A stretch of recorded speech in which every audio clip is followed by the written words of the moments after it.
And I typed in my phone, 3 good tires and a spare, sitting on the side of the interstate, trying to figure out, if I'm going to change this tire right before dark.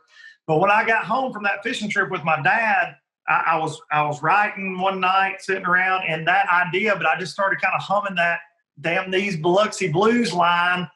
And I just kind of, I truly loosely based it on Dad, always trying to get out of Mississippi. Hey, y'all. We're switching gears here a little this week on the Fishing Business Podcast. Usually I try to introduce you to people at fishing brands or businesses who can help you understand the business better. And a lot of times those people are marketers or business managers or something like that. Well, this week, our guest is actually another podcast host.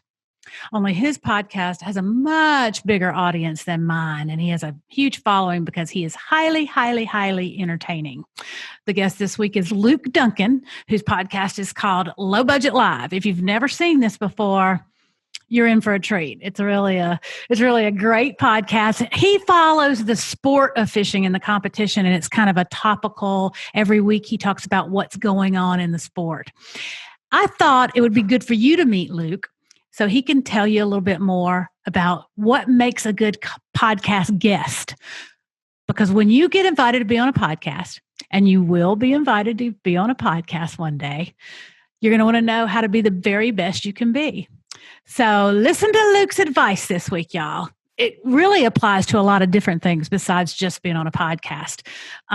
If you've been invited to be interviewed by your local newspaper, or even when you're on the weigh-in stage, this advice can go a long way for all of those things where you need to speak publicly. All right, here we go, y'all. This is going to be good.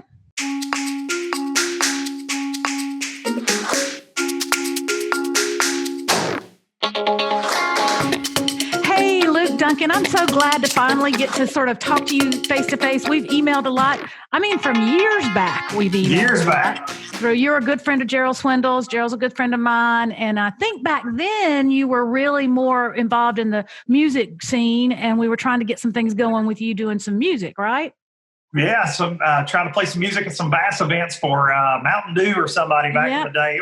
That was a Gerald connection there for sure. He's a master at putting all those kind of things, of connecting the dots between people. He really is. Yes. And listen, it's interesting because I've interviewed a lot of people that are fishing industry professionals that had an interesting way they came into the sport, an interesting background. But yours may take the cake. I've never met anybody who came in through the music door. Well, and my story's kind of strange in that I was doing music while I was in the industry too. So I worked for TH Marine while I was chasing that deal. I actually had a songwriting and publishing deal. So I was getting paid to write for a company out of Muscle Shoals, Alabama for a while, and playing bars and festivals and that whole thing. But my whole life, since really I was like 10 or 12, music and fishing have always been my two loves. I mean, my entire life. And my dad did both.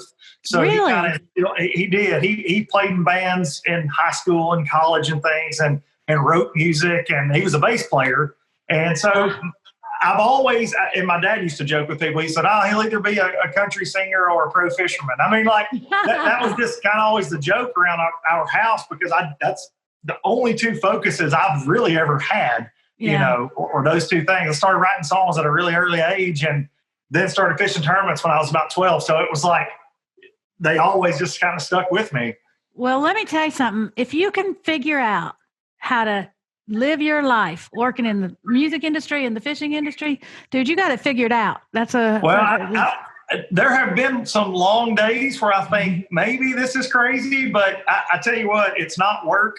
That's the old saying, it's not work if you love what you do. And I've been very fortunate. I'm 15 years now working in the marine industry, bass fishing industry, and I've been able to, carve my little corner out in this crazy bass fishing world. And I've carved out more recently. It's funny. My music now is resonating with people more than it did when I was playing music. It's really wild through the podcast and things. So it's really exciting. I'm actually writing more now than I did back then. That's great. Go try to release some new music. Hopefully later this fall. I've got some stuff that got to get recorded. But I'm so glad to hear that. So tell me, what is the story? Biloxi Blues is your theme song, right? Yeah. And I love that song. I just love it. But what's the story on that? So that was always one of Gerald's favorite songs, which is kind of funny. But that song, all my stories, story songs are always my passion, but they're not really autobiographical by any ways. A lot of the writers I listen to, they kind of tell a story from another perspective. But that story was loosely based. I was constantly in a notepad in my phone or something.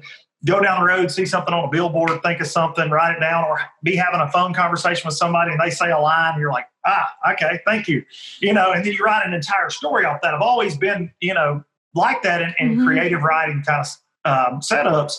So my dad, my entire life, has worked in Mississippi. We live in southern Tennessee, and it's about an hour and 40 minutes away, but he's been back and forth my entire life. And every time he would take me down there, and this is no offense to the state of Mississippi at all, but I didn't like it. I never liked it as a kid, but Mississippi took my dad away. That was always kind of like, and he was always doing whatever he had to do to get back to us, at the end of the week and what have you. And so that song kind of based that Biloxi, which he's North Mississippi, but that idea kind of sprang from that. But I'll be honest with you, I had a blowout on the side of I-65 going to meet him in Gulf Shores, Alabama for a fishing trip. Oh, wow. And I typed in my phone, 3 good tires and a spare, sitting on the side of the interstate, trying to figure out, if I'm going to change this tire right before dark. But when I got home from that fishing trip with my dad, I was writing one night, sitting around, and that idea, but I just started kind of humming that "Damn These Biloxi Blues" line. And I just kind of, I truly loosely based it on Dad, always trying to get out of Mississippi, always trying to get back home to us. The 3 good tires and a spare line just fell into place. Yeah. And truly, I don't know a lot about the state of Mississippi, so Google helped me write that song more than anything, because I was looking like, I know the city, like I was basing things like Tupelo, and it's got a lot of, talking about Civil War ghosts. It's got a lot of Mississippi history in that song, but loosely based about my dad. And the coolest thing for me musically that I'll ever, to my dying day, I don't think I'll ever get to do anything in music cooler than this. I got to play the Bluebird Cafe in Nashville, probably 2012, and with a songwriter hero of mine named Walt Aldridge. He wrote "Holding Her, Loving You," Earl Thomas Conley. He wrote modern day Bonnie and Clyde Travis Tritt. He wrote a lot of big songs, and he's one of my favorite writers. But he invited me to play at the Bluebird, and I got to play Biloxi Blues in front of my dad at the Bluebird.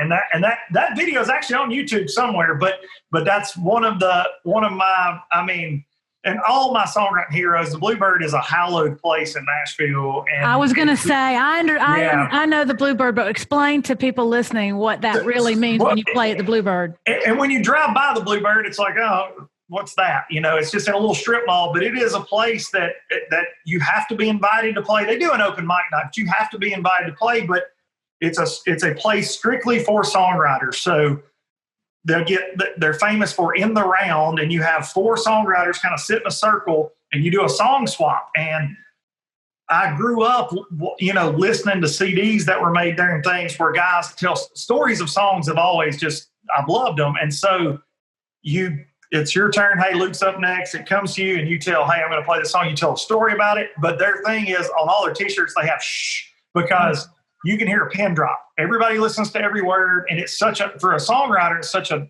great experience because everybody listens to everything you say. And when you're playing a rowdy bar or a festival, you're like, hey, I wrote this song about my dad. You may have 3 people listen to you out of 500, but they're ready to hear Sweet Home Alabama, right? but at the Bluebird, it's just, but everybody, if you can think of them, if you've listened to them, from hit songwriters to stars, from James Taylor, Garth Brooks, you name them, they've played there. And it's just, for me, it'll always just be that deal. Short of, if I could ever play the Ryman, that would be obviously, but the Bluebird for a songwriter, that's just it for me. It is. There's so much respect and honor there for the songwriting process and all that goes into that. So Low Budget Live is your podcast. Yes, ma'am. Traveling Circus is your YouTube channel? Yeah, is that right? It is. And the Traveling Circus, so the name for that came from the fact that my life is that pretty much all the time. I have my wife and I, we're like the Brady Bunch. We're a blended family. We joke about that all the time. It is a circus. My wife says that because I've got one playing soccer over here, one playing baseball. My daughter's at college, blah, blah, blah. We're just crazy all the time. I'm on the road. My wife teaches at a college. So just lots of moving parts. So that's kind of where the name for that came from. And I took a cameraman with me my last year on the FLW tour to kind of document. I felt like Brandon Pollock did an excellent job on the Elite Series. Him and Kyle, they have a great series. And I took from that and I talked to Brandon about it. Said, hey, I want to do that. And my fishing career was very different than Brandon's and that I didn't catch them like Brandon does. Yeah. But I wanted to show like there are other sides to this because I feel like so many young anglers sometimes don't realize the struggles. Sure. They see the shiny trophies and the jerseys and the boat wraps, and they don't realize there's a lot more that goes into it. So I wanted to showcase the good, the bad, and the ugly. So that's kind of where the traveling circus began. And now it's just a hub. That's where all my YouTube stuff goes. And I like it's probably confusing for some people, I guess, because I do the podcast there, and the podcast is probably the most popular thing I do on the channel, but it's still the circus is always just kind of where it all comes together. I think it gives you a great opportunity to be real flexible about, the content that you do and the content that you push out. And I think that's really good. And, I do want to say though, before we move on, I love that you say the good, the bad, and the ugly, because sometimes I think pro anglers, dwell too much on we need to show these young guys how hard it is. Because it is hard. I mean, there's no doubt about it. It's hard. It's hard. But it's also really rewarding and really fun. And you get another family. We were all in that traveling circus, and we all were family, Yeah, we pack it up and move it on to the next town. I always used to joke, it's smoke and mirrors. It's here, and then it's gone to the next place. And it's a lot like a bunch of carnies. Yeah, absolutely. There's no doubt. We're there for each other on the road. You're grilling out on the side of the lake somewhere. I mean, you make do when you're away from your family. And I wanted to showcase all of that for sure. I love that you did. So that's a good segue, Luke, to where are you at with professional fishing right now? So I love it. I'll always hold it near and dear to my heart, and I would like to do it again one day. But for me, timing-wise, with a lot of things going on in life, and then in the professional fishing world, 2020 was a year that I felt like I needed to step away. I made that decision in the fall of 2019. And, I've made no buts about it. I've talked about it a lot on my podcast, but I didn't like the direction everything was headed with FLW, with new ownership and things. And I've talked that into the ground. But actually, next year I was looking at fishing the Bassmaster Opens, but this new opportunity has landed in my life in the last few weeks for the National Professional Fishing League. I'm going to be doing a commentary thing there, live, being their low budget Mark Zona, as I've been calling myself. But so I don't know, depending on schedules and all that, if I'll get to fish and do that. It's just, I'm going to owe my wife a lot of jewelry anyways. Oh, yeah. So and maybe some purses. Probably so. So I don't know. For me, I hope that it always gets back to that. I love talking about the sport. I love representing the sport in every way I can. If that becomes, hey, you're just going to be a media person, I don't see myself having a problem with that, because I get to fish through the traveling circus. I get to educate. I get to promote for the people that support me. And I get to go fishing. I get to be on the water too. So, and for me, tournament fishing at the professional level, it's so stressful. Even though it is fun, it's so stressful. And this year, which has been a hard reset for everybody, I feel like, right? 2020 has kind of gotten us back to the basics. But for me this year, and I've always said and tried to preach, fishing is fun. Regardless of what you're doing in fishing, whether it's making $1 million or, just a guy that just wants to go crappie fishing on a Saturday, the root of fishing, while we all got into it, is because it's fun. So for me, 2020 has been about getting back to that. I've been fishing with my kids a ton, fishing the lakes I grew up on. And so for me right now, it's just kind of wherever the wind blows me with professional fishing. I love the sport. And you do realize a lot of things, like doing a podcast, and I'm sure you realize this more and more. I interview these guys that that are dominant, that really, you know, have had so much, you know, so many, their careers took different paths than mine did.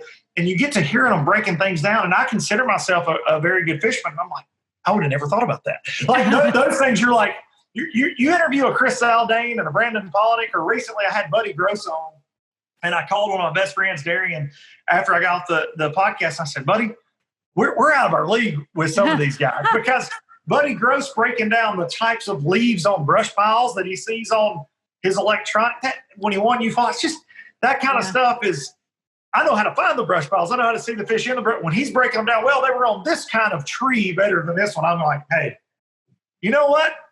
No wonder that guy took my money for a few years. And I'm okay admitting that. I never, you know, that's something I think being controversial at times on the podcast or speaking my mind, I get a lot of insults hurled my way. People are like, oh, you couldn't make it with a rod and reel, so you have to pick things apart now. And for me, look, I never said I was Kevin Van Dam. Yeah. That was never my thing. I had an opportunity to do it. I always wanted to do it, and I want to do it again someday, but I never lived up to my expectations for it. And other than that, I'm not really worried about, you know, what the next guy thought. You know, right. I was fortunate that I had companies that stuck with me, and my family stuck with me through it. But we'll see. We'll see. Professional fishing's crazy right now. You know that. It is, man. It's the Wild West right now. I don't know what's going to happen. It's going to be so much fun to watch. And listen, I want to talk to you more about your new gig. I'm going to take a quick break right here, and then we'll come right back with Luke Dunkin on the Fishing Business Podcast. Do you know what your personal brand is? Because everyone has a personal brand. You may not be intentional about it yet, but all that you say or do or write or post contributes to how others perceive you. And that, my friends, is your personal brand. If you want to develop your brand and mean the things you want it to mean, I have a workbook that will help you get started, and it's free. You can download my Developing Your Personal Brand workbook at www.fishingbusinessschool.com/brand workbook. All right, we're back on the Fishing Business Podcast with Luke Dunkin, the host of Low Budget Live, a podcast, Low Budget Live, and also an extremely entertaining YouTube channel called The Traveling Circus. You can just Google Luke Dunkin Low Budget Live, and all of that will come back to you, because you're easily findable, which is really, really important for what you do. But tell me, we talked about this before the break. Tell me about your new gig. So my new gig is there's a new tournament trail starting, and it's, you know, pretty bare bones fishing. That's what I like to say. It's going to be called the National Professional Fishing League. These guys are seeking out to just kind of fit in a little different niche, and they're not trying to be the Elite Series. They're not trying to be Major League Fishing, but there are a lot of people, and I think you would agree from coming from that world, you lived it for a very long time, that we have so many people, these college kids, high school kids coming up.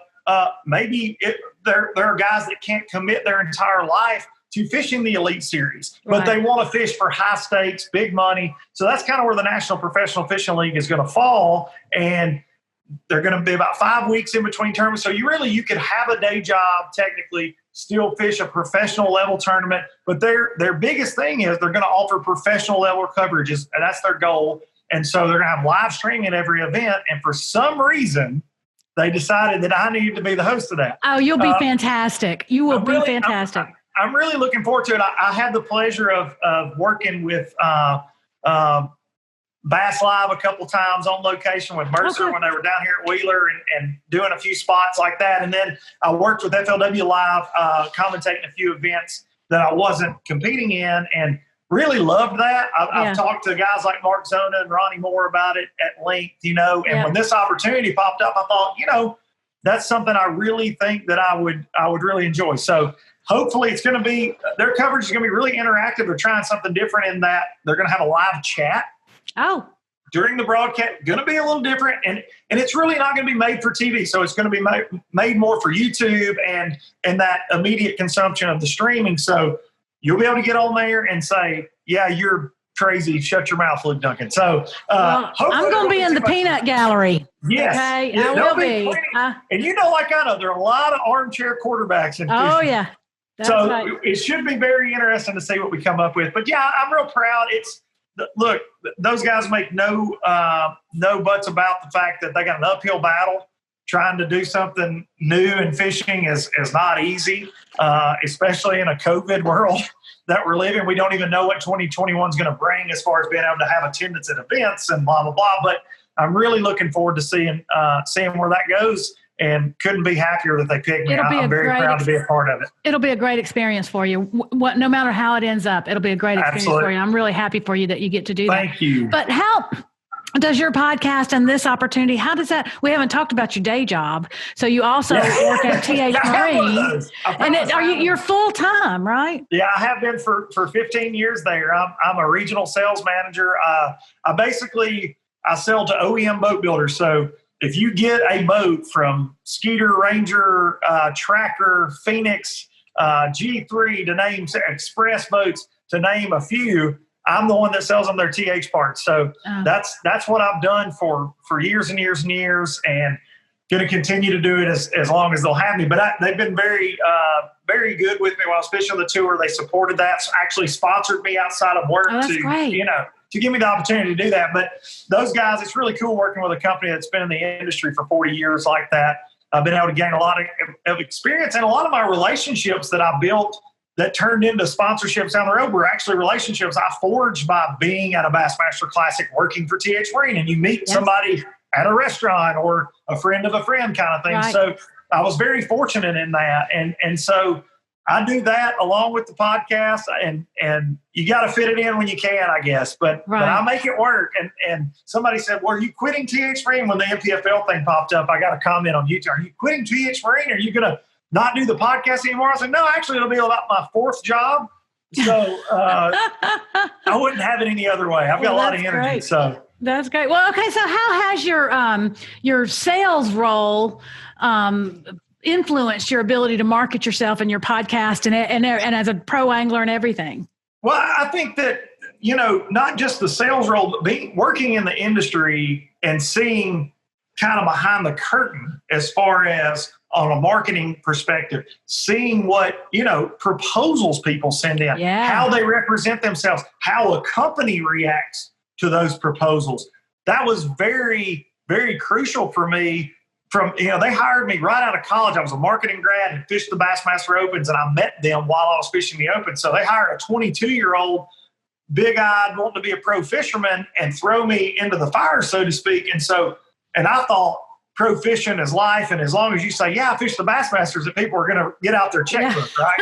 I mean, that's what you think, I guess, when you're young and naive. But that really helped me learn, because I went several years after I started at TH, when I was really building the foundation of my career. I didn't fish at the professional level. I mean, there were probably 6-7 years that went by that I didn't even think. I was fishing a lot of team tournaments, and playing music during that time. But it was like 2013 when I kind of got that hunger to try that again. And they gave me the opportunity to do that. But I learned so much, because I think the number one thing people don't realize is these companies, whether it be, a boat company, motor company, electronics, lures, hundreds of people reach out to them. And more so now, I think, because of social media, direct messages and things, they get bombarded with requests. So it's figuring out how to separate yourself, especially if you're an up and coming guy. You've got to figure out how to get their attention. What about you separates yourself? Because obviously they know that Gerald Swindle is catching them because they see him on ESPN2. They don't know you as you're up and coming. So I think it taught me a lot in that, and a lot just how to handle yourself. If you're at ICAST, don't go up and interrupt somebody that appears to be having a meeting to give them a resume. You see a lot of people do things like that, and you're like, hey, man, I wouldn't, wouldn't take that approach. And I hope that every young angler that reaches out to me, Instagram, Facebook, I try to, teach them those things, because I feel like there's too much of the time they just think you can just go, bull on a china shop. Right. And our joke, one of my best friends at TX Marine, Corey Williams, we joke about this all the time. He says, I fish real good. Can I get something for free? Because there are so many people that are like, I love your product. Can you give me some of it? And they're like, wait a second. You wouldn't call Sony televisions and say, hey, your 4K TV is amazing. Can I get one for free? Right. I mean, it's just, but the fishing industry really, I mean, it kind of, people think it works that way. So that's my biggest thing that I learned is just how to conduct myself. And I won't say that have a master's degree in it at all, because I found myself, especially with the podcast, it's very odd trying to sell myself to sponsors. I don't know why, but I get nervous in those situations. And in sales situations, normally I don't care if it's the janitor or the CEO of the biggest company. I treat everybody the same. I expect to be treated the same. You know what I mean? That's just always kind of been how I was raised. But sometimes when you're selling yourself, you feel a little narcissistic, right? Yes. Like, if you're like, well, this is why you need to low budget life. So it gets hard for me in those situations. So I'm still learning as I go. And the podcast is different than trying to sell yourself as an angler. Right. With a boat and truck wrap and jerseys and things. It's a little bit different. So it's hard. It's hard to go out there with, I'm so great. Look at how great I am. It is. And for me, the biggest put off, because I handled marketing for TH for a couple of years there, that was my biggest thing. If you came in guns blazing like that, if you've got to ring your own bell that much, most likely you don't have anything to back it up with. Like Kevin Van Dam doesn't call you and tell you he's the best. You already know that. That's right. So that's right. So that's my thing with that. You're much more likely to get somebody's attention if you call up with, "Hey, I've got an idea that I might be able to help you." That's the key, is what can you do to help the company you're trying to get on with? It's not, how many crankbaits are you going to send me? You pay me. They don't want to hear that. They can do that for literally take a name out of a hat, pick an angler, and give them everything they want, right? You've got to approach it from what you can do for them standpoint, for sure. Okay, so what about getting on a podcast? How does somebody increase their chances of getting to be a guest on a podcast? Okay, so this is one, you opened up a can of worms with me on this one. Uh-oh, here we go, y'all. Here we go. I'm very opinionated on this, and this is, and I'll say this, and I don't mean this to sound arrogant or anything. I just think like it's kind of the same way. And look, there are a lot of guests I don't know about it, and I have people, hey, suggest get so-and-so on, or I see it in YouTube comments, because it may be a story I'm not aware of. I do really try to keep up with the fishing world in relation to my podcast, because I talk about topical things. But for me, the worst thing in the world to do is to direct message somebody with a Facebook message, direct message, or get their number. Hey, man, I want to come on your podcast. That is the worst thing to do in the world, because most of the time I'm like you in that I have an idea of what guests I want. Yeah. And look, I've got buddies that say, hey, I want to come on your show to talk about this. That's something going on. That's a different situation. I'm saying hey, man, you need to have me on your podcast. Well, why? Yeah. If it's just some random, and I get those. I get a lot of that on Instagram, and that would be something I'm telling people. Just, I'm out there. I'm connected in the industry to the media side. I follow a lot of stuff on social media. I do a lot of homework. Hey, I want to have that on. That's a topical thing. Hey, this guy just won this tournament. And I keep up from weekend level, like BFL stuff. Like I do. I try to keep up with what's going on. And I try, and I don't want to say that I can pick it, because I can. I have people turn me down for the podcast all the time. But I can have a guest every week, right? Yeah. And just like you can. But so be careful. That comes off a little. You got to play hard to get, right? Come off a little pushy with that. So that's my biggest thing is, for me, it's kind of what's going on, because my podcast is I record it normally on a Sunday to post on a Monday. So it's very topical. What happened that week? I talk about my life, what's going on in my life, and then the fishing industry or the world.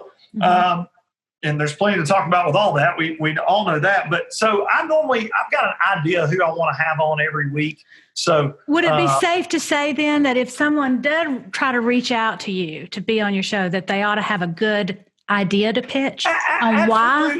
Or, hey, I've got this charity I'm working with, or I've got, or have somebody they work with reach out. Because a lot of people have people that represent them, things like that, publicists and things. But just to go, hey, I'm fishing this. Can I come on your podcast? Right. That's right. That's not very professional. And that's the same as reaching out to a sponsor going, hey, you should give me money. So totally. So I won't say I take offense to it, because I appreciate anybody that wants to be on the podcast. you got to handle it the right way. Right. I feel like, and yeah, I agree. Because I'll say this, I've never turned many folks down to be on one, but I've also never called one and said, hey, you need to have me on. I mean, I've never called the guys at iClimb and said, hey, you guys need to have me on because I'm doing this. Now they've called me a few times and that's great. Yeah. So you gotta be careful with that because it's like I said, with people coming in guns blazing from the sponsor thing, it took me a while on some of them won me over time, but you never get that second chance of the first impression. That's right. That's always the thing. So handle and there are ways to ask. You can handle yourself professionally and ask, but don't just go, hey, can I come on your podcast on an Instagram message? Right. That's not the best way. Well, and it's funny because even with me asking you to be on this podcast, I went through Gerald because Absolutely. I knew you and Gerald were friends. And I was like, I don't want to reach out to this guy. He might be like, first of all, who are you? I have never heard of you or I don't remember you. And then, I was like, I don't want to be so presumptuous that I would think that, he would, because I know it's an imposition to ask someone to take an hour out of their day and do this. Well, that's hard. And for me with podcasts, I get asked to do some that I actually do turn down. And the only reason I do is because I spend, like you said, I spend an hour a week talking about my own life, talking about podcasts. So I feel like I really don't have a lot to add so to speak. But with you sent me, you're like, hey, this is kind of what I want to talk about. I'm like, I love that. That's fresh. That's a different take on what people know about me. So I appreciate you asking me to be on. And like I said, it all kind of goes back to storytelling, right? So when Absolutely. I approached you, I had an idea. I wasn't just saying, look, come on the podcast and let's shoot the breeze for an hour. Absolutely. I had a specific idea of what we could talk about. And that's what people need to do when they are pitching someone else. But okay, so what are a couple of things a person can do to be a better podcast guest when they are asked? I would say you got to be able to kind of deliberate on what you're talking about. You got to be able to, I hate one word answers. We've all had those interviews where you get a guy, maybe you said something you didn't like, and he kind of backs in a corner and it's yes, no. The one word answers, I can't. As a host, I talk enough anyways. I cut people off. I'm terrible about interrupting. I'm a terrible interviewer. But I feel like I do that more when guys aren't talking, right? When the guests aren't talking. So I'd say, come on, knowing that you're going to that's why you're on there. It's not you're not showing somebody how to cast, the fishing world, how to pitch a jig under a boat dock. You're coming on to talk about your life. Be ready to tell your story. You got that hour. And for most of these podcasts out there, you're getting an opportunity to talk in front of a most likely new audience for you. Yeah. And that's a big deal is come on and be yourself, be comfortable, but be able to answer everything that's thrown your way. I think that's huge. And honesty and transparency is huge too.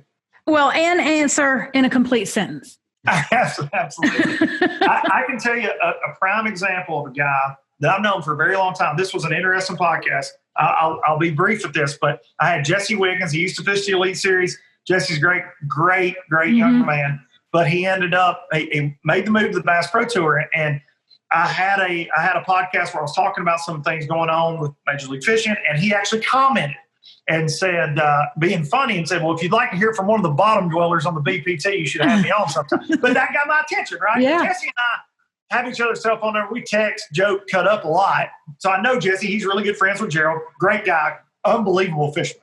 Mm-hmm. So I had Jesse on, and he is my number one example to people. He came on my show for 45 minutes, and the comments were littered with, you gained a new fan, you gained a new fan. People that really didn't know, because Jesse's he's quiet for the most part on social media. Really, really personable guy, really charismatic, really funny, but he just likes to catch bass. Mm-hmm. He's not going to be like me doing however many YouTube videos. It's just not Jesse's style.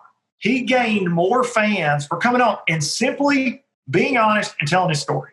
I used him that episode is one of my favorite episodes I've ever done. And it was really, for me to be completely, it was kind of unexpected. Right. Because I know Jesse and I knew his story. He told it was so great. And the comments were, and he texted me like, man, thank you so much for having me on, because, his followers increased on social media and things from it. So just be you, but tell your story and definitely form complete sentences. Well, I just made a note. I will go find that episode and link to it in the show notes so people can go back and watch it. And I'll go back and watch it. So that's his fishing story is how he got, from absolutely not, because my favorite thing that people say, oh, you got to have $1 million to be a pro bass fisherman. And Jesse will say, I didn't have anything. Yeah. And he qualified for the Elite Series twice before he ever even went because he couldn't afford it. Yeah. And then he won an event and that kickstarted him. He chose his profession outside of fishing to pay for it. He could work 3 days a week. Wow. And fish the rest of the time just to pay his bill. Incredible story. Oh, yeah. I will definitely go back and listen to that. It's worth a listen. So I really appreciate that. Another question I wanted to ask you is, we talk a lot on this podcast about building your audience and telling your story. It seems like every week we talk about be yourself and tell your real story. And that does help you build an audience. But when you started trying to build your audience as a podcast host, was there anything about that process that surprised you that you weren't expecting, or did everything kind of go like you thought it would? No, my podcast ride has kind of been wild. And kind of crazy at the same time. So Low Budget Live started as an Instagram only show. Oh, you're kidding. That's how it started 3 years ago. It's August right now is 3 years ago. We started the Forestwood Cup, and I had this idea with my buddies Darian and Corey, and I said, man, what if you could do a professional looking podcast, so to speak, but use Instagram's live platform? It's free, right? Cheap. Yeah. I'm a cheapskate. So I'm like, I've got music equipment, and we found a way to run a mixer with microphones into a cell phone. We found a little plug-in for $50. And we were able to broadcast on Instagram for hours at a time. Oh, my God. That's how it started. We were FLW let us backstage at the Forestwood Cup. The first year, we made all the media mad. And I remember a guy from an unnamed website saying, you guys need to get out of the media room. Who knew me very well said, you guys need to get out of the media room, because we had all the guys coming on stage. They were walking through the media and coming to me because they knew me, sitting out the microphone. We're streaming it on Instagram, coming right off the weigh-in stage. And he says, you guys need to get out of the media room. You're not media. And I said, well, buddy, let me tell you, you better hope I don't ever start to become media. Just as a joke. But they were giving us all the love, and they were getting really upset. And I understood that. They had a job to do. But the problem with Instagram was the podcast went away after 24 hours. Oh, right. Stupid. We were doing all this work, tracking tables and microphones. So we did that for a year. Oh, my God. I had Roland Martin, Jimmy Houston, and Bill Dance all in a corner booth in Missouri at a restaurant on live for 2 hours one night. No record of it. Oh, my God. I've got so many, but we didn't care. We didn't care. But actually, Brian Stockel from iCloud, he's the producer, Brian the Carpenter. Love Brian the Carpenter. Yep, love him. Brian reached out to me, and he's like, dude, I love what you're doing. But he's like, you got to record these for iTunes. He's like, you've got great content, but you're wasting your time. Why are you doing this? Okay, I'm going to interrupt Luke right here, because much like what happened with Gerald and Leanne Swindle a few weeks ago, there's just too much good stuff here. And I don't want to cut something out to make this shorter. So I'm going to break it into two parts. The story Luke is telling is really good. So come back next week to hear the end of it and more from Luke Dunkin. Next week, we'll get some really good insight from Luke on how he got his first sponsor on the podcast, how letting people see your vulnerable side helps you grow, and why he's like the Donald Trump of bass fishing. But for now, I'm going to close things out for the week. Please give me some love on YouTube and on your favorite podcast app. Give me that little thumbs up, but even better, leave a comment. That always makes me so excited when I get that little notification that someone's left me a comment. Down in the show notes, you'll see how to get a hold of me or Luke, and I'm sure he'd be just as tickled to hear from you as I would. I'll go for now, but I'll leave you with this. Just like Jerry McInnes used to always say at the end of his television show, The Fishing Hole, this is dedicated to Dad, because he always had time to take me fishing. See you next time, y'all.